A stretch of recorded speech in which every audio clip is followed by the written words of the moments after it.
Olá, meu nome é Ana Carolina Teixeira, sou defensora pública aqui no estado do Paraná. Hoje a minha atuação é na Casa da Mulher Brasileira com mulheres em situação de violência. Primeiramente é uma grande satisfação poder estar conversando com vocês sobre um tema tão importante que é a violência contra a mulher e especificamente sobre o feminicídio. Infelizmente esse tema está muito em voga nessas últimas semanas, diante dos terríveis acontecimentos que estão sendo veiculados na grande mídia, né? Mas esses acontecimentos infelizmente não são recentes, não são uma novidade e não são poucos os casos. Os casos de violência contra a mulher são muitos, eles atingem todas as mulheres, independente da região do Brasil, independente da escolaridade, da posição social, da raça, e está presente no cotidiano de muitas mulheres. São acontecimentos que, como regra, acontecem dentro das residências, então muitas vezes eles não têm visibilidade. Então por isso que às vezes quando nós nos deparamos com um caso ele parece diferente, parece novidade, mas ele é mais comum do que a gente imagina. A Defensoria Pública, conforme previsto na Constituição da República, ela atende as pessoas necessitadas, né? E de forma integral e gratuita. Em relação à violência contra a mulher, em virtude inclusive de comandos que estão na nossa própria lei orgânica, nós não fazemos análise socioeconômica para poder atender a mulher em situação de violência. Então, quase todas as nossas demandas, em todas as áreas que nós só atuamos para as pessoas que estão em vulnerabilidade econômica. A mulher em situação de violência, nós atendemos independente desse critério, justamente pela condição de violência ser um óbice, muitas vezes, para o acesso à justiça. E um dos comandos, inclusive da Lei Maria da Penha, é garantir o acesso à justiça da mulher em situação de violência. Na Casa da Mulher Brasileira, não sei se todo mundo tem conhecimento, aqui em Curitiba, ela cumpre uns normativos que também são da Lei Maria da Penha, que prevê o atendimento integrado do Poder Judiciário, do Ministério Público, da Defensoria Pública e de serviços como habitação, trabalho, saúde, do município, do estado, segurança pública. Então a ideia é integrar esses serviços para que a mulher tenha mais fácil acesso e não precise se deslocar de um lugar para outro e consiga sair de um desses serviços e já ir no outro. Então como que acontece na Casa da Mulher Brasileira aqui? A mulher vai na delegacia, faz o pedido de medida protetiva, o boletim de ocorrência. Esse boletim de ocorrência gera um processo de medida protetiva de urgência que é analisado pelo juízo, né, pelo Poder Judiciário. O Poder Judiciário, o cartório do Juizado da Violência contra a Mulher, ele fica na Casa da Mulher Brasileira. Essa mulher vai até o cartório, por exemplo, para tomar ciência dessas medidas que foram deferidas. Ela atravessa o pátio e ali ela está em contato com a Defensoria Pública. Na outra ponta tem o Ministério Público. Na Defensoria Pública, nós identificamos que essa mulher está numa vulnerabilidade econômica também, ou seja, ela precisa de um encaminhamento para o emprego. Então, nós conseguimos acionar o município faz o cadastro dessa mulher e tenta inserir ela em alguma vaga que esteja aberta, ou faz todo esse trabalho para tentar inserir ela no mercado de trabalho. Então, essa integração ela é muito positiva, ela está prevista, inclusive expressamente, no artigo 8º da Lei Maria da Penha, inciso 1º, que fala que é uma das diretrizes, né, do atendimento à mulher em situação de violência. A integração operacional do Poder Judiciário, do Ministério Público, da Defensoria Pública, com as áreas de segurança pública, assistência social, saúde, educação, trabalho e habitação. A gente tem percebido como muito positiva essa integração. Ela facilita realmente o acesso. Muitas vezes a mulher ela tem a medida protetiva em primeiro momento indeferida, em virtude da ausência de outros elementos, ausência de alguma documentação que o juízo entende necessário, ela já pode tomar ciência dessa decisão e na hora ela já vai na Defensoria Pública. A gente solicita a documentação e já a juíza já protocola no processo. Então essa integração ela é muito positiva, a gente tem observado. Hoje eu fiz esse levantamento para trazer esse dado bem atualizado. A Defensoria Pública está habilitada em 3.200 processos de medida protetiva de urgência. Então, é um número bem expressivo. Especificamente sobre o feminicídio, né? O feminicídio, ele surgiu através da Lei 13.104 de 2015. Essa lei, ela não criou um novo tipo penal. Ela criou uma forma qualificada de homicídio. O homicídio, ele está previsto no artigo 121 do Código Penal como matar alguém. A pena é de 6 a 20 anos. Com essa lei, introduziu na figura do homicídio qualificado, que está no parágrafo 2º, inciso 6º, o homicídio qualificado contra a mulher por razões da condição do sexo feminino. E logo abaixo, no parágrafo 2º-A, ele explica o que é essa condição do sexo feminino, que é, considera-se que há razões de condição do sexo feminino quando o crime envolve violência doméstica e familiar, e menosprezo ou discriminação à condição de mulher, né? Então, o feminicídio ele não é necessariamente cometido por alguém que você tem uma relação doméstica e familiar. Ele pode ser cometido também por terceiros. Os dados do feminicídio, eles são muito assustadores, né? O Brasil, ele está no ranking, em quinto lugar, ocupando o ranking de quinto lugar de casos de feminicídio. Hoje a taxa de feminicídio é 4,8 a cada 100 mil mulheres. Então é um índice muito elevado. Fazendo alguns recortes para trazer mais dados, para jovens e adultas de 18 a 59 anos, o agressor principal é o parceiro ou ex-parceiro, concentrando a metade de todos os casos registrados. Já para as idosas, o principal agressor é o filho, concentrando 34,9% dos casos. Um outro dado bem relevante é que as mortes por feminicídio, 66% delas acontecem dentro de casa. Por isso que é muito difícil, às vezes, né, ter alguma ação, porque eles acontecem entre quatro paredes, as pessoas muitas vezes não têm acesso, e a gente ainda tem uma cultura que está sendo rompida, que é a cultura de que é uma briga privada, que é algo que diz respeito só àquele casal. Aquele ditado, né, de que briga de marido e mulher, ninguém mete a colher. Mas a gente está rompendo, conseguindo, felizmente, romper com esse paradigma, porque se mete, sim, né, de interesse de toda a sociedade, de toda a comunidade, proteger a mulher em situação de violência e conseguir que esses crimes sejam denunciados, que os agressores sejam responsabilizados. Então, como eu já falei, o convivente, ele tem é o maior agressor, né, dentro daquela faixa etária. Depois vem o cônjuge, com 14%, e namorados, com 12%. Os motivos, né, que são alegados pelo feminicídio, 45% alegam que é por conta de separação de casal ou pedido de rompimento. Na Casa da Mulher, a gente vê isso com muita frequência, né? As mulheres vão até a Casa da Mulher Brasileira fazer pedido de medida protetiva e elas relatam que basicamente quase, assim, a grande maioria que é por conta que o marido não aceita a separação, o convivente não aceita a separação. Aí é muito comum a gente verificar, inclusive na defesa, né, dos noticiados, falar que não, que concordam, que não querem ter contato nenhum, mas o próprio índice de feminicídio aponta nesse sentido, que realmente esse é um motivo que se alega, né, pro crime. Depois também tem ciúmes, sentimento de posse, machismo e com 17% discussão. Agora, esse dado, que é o que eu chamo mais atenção, por quê? Porque ninguém quer precisar discutir feminicídio, né? O feminicídio é a violência mais extrema contra a mulher. Das mulheres que foram vítimas de feminicídio, 97% delas não tinham medida protetiva em seu favor. Elas não tinham medida protetiva vigente. Só 3% delas tinham medida protetiva. Então, o que a gente tem que reforçar? O que a gente tem que buscar? O fortalecimento da medida protetiva de urgência. As medidas protetivas de urgência também foram introduzidas na lei, com a Lei Maria da Penha, né? A Lei 11.340 de 2006. Ela é um divisor de águas na área de proteção à mulher em situação de violência.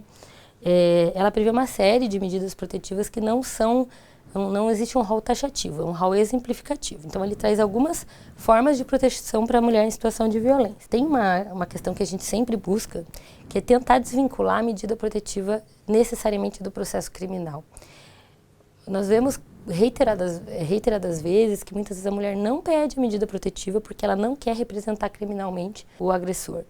E existem vários fatores que levam a isso. Um deles é porque a pessoa conviveu anos com aquela pessoa, ela tem ainda um sentimento por aquela pessoa, ela tem família, ela tem filhos com aquela pessoa que dependem inclusivamente economicamente muitas vezes do agressor. Ela conhece a mãe, ela conhece o pai, então ela tem uma relação de afeto com as pessoas que estão em volta dela.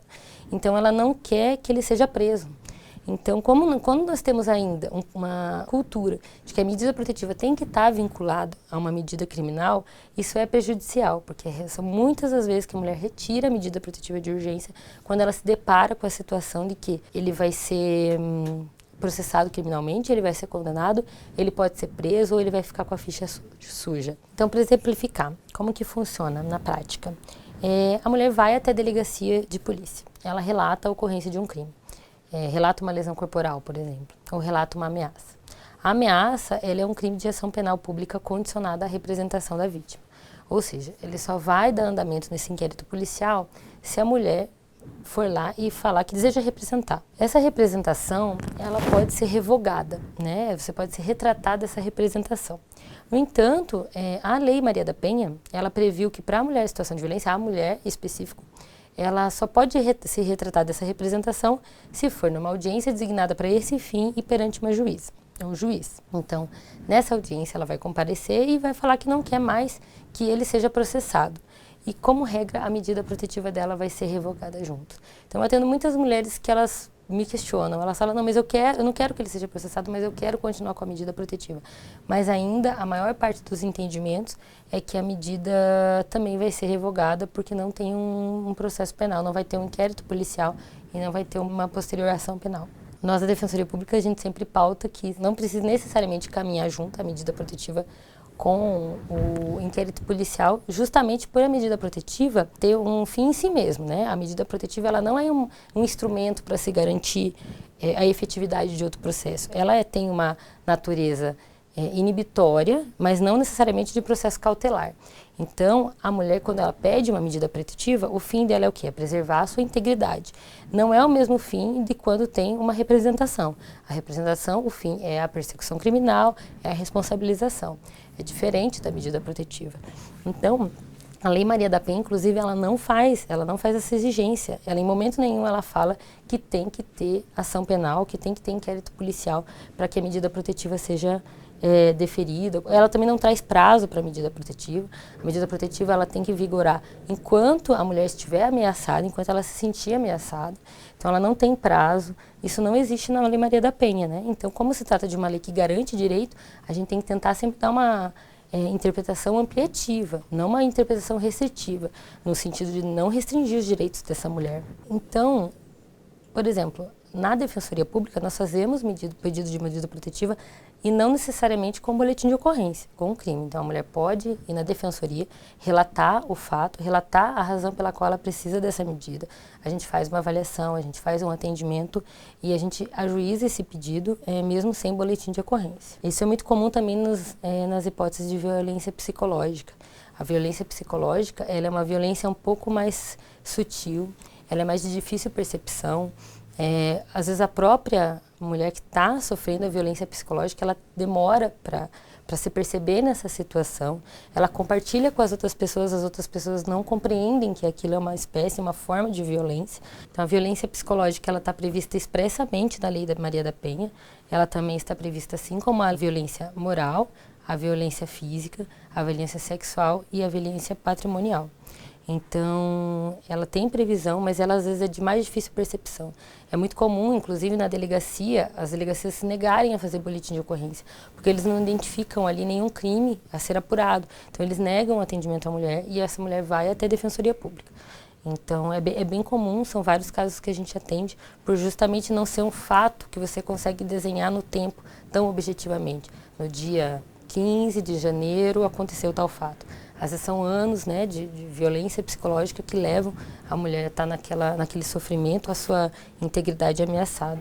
Então, se você, inclusive, tem conhecimento de uma mulher que está numa situação de violência, existem vários meios de essa mulher acessar os direitos dela, buscar a integridade, segurar a integridade dela.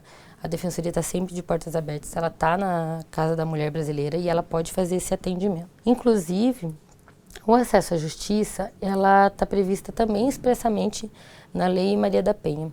É interessante porque a lei dá uma nova roupagem para a vítima, para a posição da vítima em todo esse procedimento, em todo esse processo, seja a fase que ele tiver, né? A vítima, ela sai daquela posição de coadjuvante e ela toma mais uma posição de protagonista.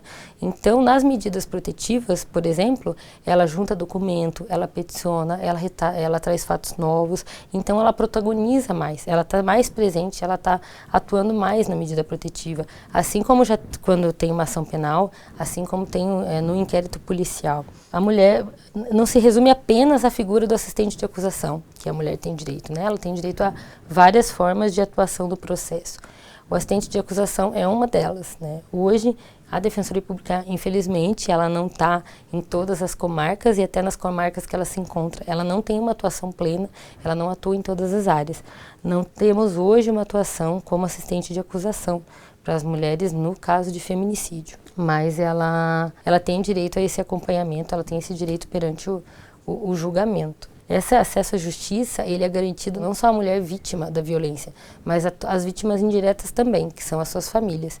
Então, por exemplo, num feminicídio consumado, a família da vítima, ela tem direito a ter acesso à justiça, ela tem direito de também participar ativamente desse processo. A Lei Maria da Penha, só para destacar aqui um teor de um artigo, no artigo 21, ela fala que a ofendida deverá ser notificada de todos os atos processuais relativos ao agressor, especialmente dos pertinentes ao ingresso e à saída da prisão, sem prejuízo de intimação do advogado ou defensor público. Então, a lei ela reforça que não basta você intimar o advogado, não basta você intimar o defensor público, você tem que intimar a mulher, você tem que intimar a vítima, a ofendida. Então, a lei ela é clara, a legislação ela é clara no sentido de acompanhamento dessas mulheres em todas as fases, tanto do processo criminal como da medida protetiva. Um encaminhamento que a gente sempre busca dar também é a questão da demanda na vara de família. Muitas mulheres acabam ficando no círculo de violência porque elas têm uma dependência, por exemplo, econômica, né, do agressor, porque elas não conseguem delimitar questões patrimoniais, questão de guarda e visita de filhos. Então, hoje, quando ela busca uma medida protetiva, a gente tenta sempre dar um encaminhamento na demanda de família ao mesmo tempo, né, porque elas estão muito associadas, né. Muitas mulheres em situação de violência, elas relatam que elas se separaram, elas passaram por muitas dificuldades, elas não tiveram a quem recorrer e elas voltaram para o relacionamento abusivo para poder se sustentar, para poder sustentar os filhos, né? Que normalmente saem dessa situação com elas, que elas, mesmo nessa situação de violência, elas protegem, elas levam com elas, inclusive. Então, elas acabam voltando para o ciclo de violência. Então, uma forma de romper, né, também é buscando essas demandas nas áreas correlatas, né? Por exemplo, a área de família, que também tem uma relevância bem importante. Enfim, então, ainda que a nossa atuação enquanto defensoria pública, né, não seja ampla, a gente não consiga atingir todas as áreas e toda a necessidade, a gente atua, né, tenta priorizar a mulher em situação de violência. A Casa da Mulher Brasileira é uma das nossas formas de atendimento. A gente atende todos os dias de segunda a sexta, do meio-dia às 4h.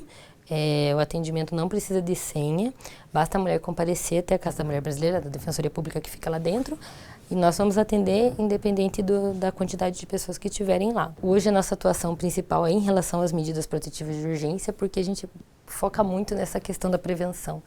Como esse dado que eu trouxe, que 97% das mulheres que foram vítimas de feminicídio, seja consumado, seja tentado, elas não tinham medida protetiva de urgência, salta aos olhos, ela chama mais a nossa atenção para essa questão da medida protetiva.